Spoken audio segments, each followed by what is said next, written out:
Morning, guys. Welcome to Coffee Chat. Now, guys, that was definitely not my first sip. And before we move forward, look right down in there. Well, lo and behold, there's actually some coffee in the cup. Guys, one guy got on there yesterday, and I had to tell him, look, you just can't cure stupid. Here he was saying, well, the guy's so fake, he doesn't even have any coffee in his cup, so how can you believe anything he says? And I'm thinking to myself, have you really seriously lost your mind? I mean, if you think that I would come up here and hold a cup just pretending that there's no coffee in there, you have more problems than you really know, I'll tell you what, right there, because, guys, I love getting out here and having this first cup with you. Now, most of the time, I really like to do my first sips with you, but I don't actually get the opportunity to do it because, you know, I'm sitting, I'm talking with Judy, we're doing other things like that. And so a lot of the times, you know, you might see me on my third, fourth, or fifth sip, but I love coming out here and having it with you. That is for sure. Now, having said all that, guys, is there some big time buzzing going around this space in a massive way? Obviously, green candles all around, and that's why I chose that green coffee cup there. It is really something else to see. How many people were talking about how XRP, you know, oh, it's struggling, oh, around that $2 range, oh, this and that, and how it's just gonna fall all the way back down under $1 and da-da-da-da-da. We're coming out and we're telling you, no, guys, that's not what's gonna happen. You really have to be in the space a long time, and you can see the fluctuations, and we called it that we were, hey, it was going to move. Now, guys, I don't think the move is really over. I think we could see some consolidation and maybe even some retracement, but it is far from over in my estimation. Now, one of the big deals that has come out, of course, is the fact that the SEC filed their paper with the court that they're in agreement with Ripple for this settlement and all this kind of stuff. Well, then the whole narrative of the Fed turns absolutely in a ridiculous way. But the news articles that are coming out, of course, is, oh, how Trump is infuriated with Ripple because, you know, when back there when he had said that, oh, XRP, Cardano, and I think he said Solana would become part of the strategic reserve, that narrative was written by somebody that, you know, had some links to Ripple and on, and how, oh, he's so mad at them and now he's cutting tie. That is but utter hogwash. But that's the kind of narrative that goes out there. You didn't hear that FUD, hey, 2-3 weeks back. No, now that you've gotten all this SEC stuff put to bed, of course you're getting all this other nonsense going out there. And that's exactly what it is, guys. It's truly nonsense. You know, you got, and further to that, you want some evidence for that? You got like Trump's own kids are supporters and holders of XRP, and they believe in it. There's zero doubt about it. But the real thing is this, guys, ask yourself a question. Who is a genuine friend to crypto and who isn't? Because, of course, we know the stablecoin legislation, or the Genius Act, has been held up in the Senate. And guess by who? You got it. All these people that were in that last administration that were supposedly there to protect you and I. In fact, one of the SEC commissioners on that side of the camp that got voted down when they voted on actually moving forward this agreement for the settlement has come out and, get this, literally saying, oh, that settlement doesn't protect the average investor and all this and that. Are you kidding me? I'll tell you what, guys, we were there before that SEC lawsuit was even dropped. And right before that happened, there was a big push for something. What was it? It was the Flare airdrop, wasn't it? And they were at the time with Hugo Filion, who CEO of Flare and all that. The deal was that they were going to do a 1-to-1. If you owned one XRP, hey, you get one of these, you know, Flare tokens. And so a lot of people were FOMOing in to buying, you know, XRP so they could participate in a big way with that airdrop, right? And the SEC knew it. Do you think that at any time during that period, you know, because it was literally within days, did they tell anybody about their proposed idea of dropping this lawsuit? No, they didn't. They weren't out there to protect the retail investor. Let's be honest.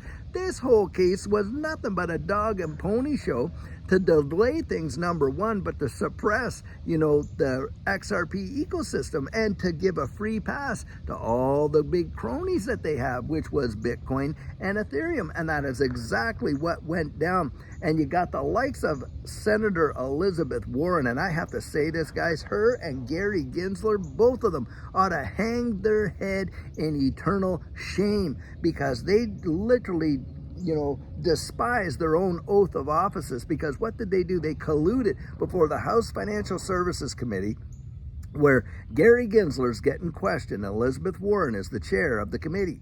And what they did is literally communicate with one another about the questions that would be asked, the answers that would be given, and whether those would work, and all this and that. And guys, it's all theater. These people that are doing that are the same ones that have voted no to having no tips on overtime, have voted no taxes on tips, and voted no to no taxes on overtime, and all this and that. Yet they're for the common man. Come on, you can't make this up. Never forget it, guys. Never forget what you're watching right now, because this is the way they play. If they don't get their way, if they're not the ones that do it, what do? They take their bat and ball and they go home. But before they go home, they kick as much sand into your face and my face as they possibly can. That is what's going on. Utter, total nonsense. They really genuinely cannot sit there and tell me that they really are for the average Joe, you and I, and want to see us make it. They don't. And I'm reading another article, and this is coming out of the EU, and how you got the EU that are literally going out there, the principal portion, and they're going to sue member states. You know what they're going to sue them over, guys? That they didn't actually do enough digital censorship. Is that not off the scale? That tells you that they do not want people to get out there and share their own thoughts and opinions. And by the way, they don't trust you and I to use enough discernment to know what we believe and why we believe it. Nope, they don't. They don't want you to have the choice of deciding what information you get to hear, or what information you get to at least contemplate whether you would subscribe to it or not. No, that can't be left up to your personal choice, guys. You just don't know how to responsibly handle that kind of information. And this is the kind of nonsense we're dealing with. And thank goodness for distributed ledger technology, because it allows you and I to go out there, have a voice. You can literally build a Web3 website where you can publish your information and get your voice out there. And guys, they don't have the ability to just haul that back down. They don't. Why? Because it's on the blockchain, guys. They can't actually affect it. Now, can they pursue you in other ways if they don't like it? Oh yeah. So you do have an accountability for what you say. Not just anything's going to be able to go, but they don't have the ability to silence you before you even get it out there. That's a big deal. That is a massive deal of what this distributed ledger technology brings and how it protects you and I. See, it protects our anonymity. It's pseudo-anonymous. There are ways for it to protect our privacy. But what they want out there is for a method and a means to utilize the technology to actually influence behavior. And what do they call that, guys? They call it social engineering. And is that not what they want out there? These ones that are saying they're for the little guy, but really their behavior isn't showing that, not one itty bitty bit. And stuff like that. And they want to hold us back from, seeing the innovation and utilizing the technology in a way that liberates us, not enslaves us. No, they have the whole social credit kind of deal, and then they want to utilize the technology in order to reinforce that kind of narrative. And guys, this is where you and I, boy, oh boy, I'll tell you what, do you ever want to get your voice out there and heard, and contacting your congressperson, your senator, and you letting them know exactly what you think and believe? And I'll tell you what, I know it feels like it won't make a difference, but guys, it's been my experience. Enough voices get out there. For every person that writes a letter, that usually it represents over 1,000 to up to 5,000 people that didn't. And they do take that stuff into consideration, believe you me.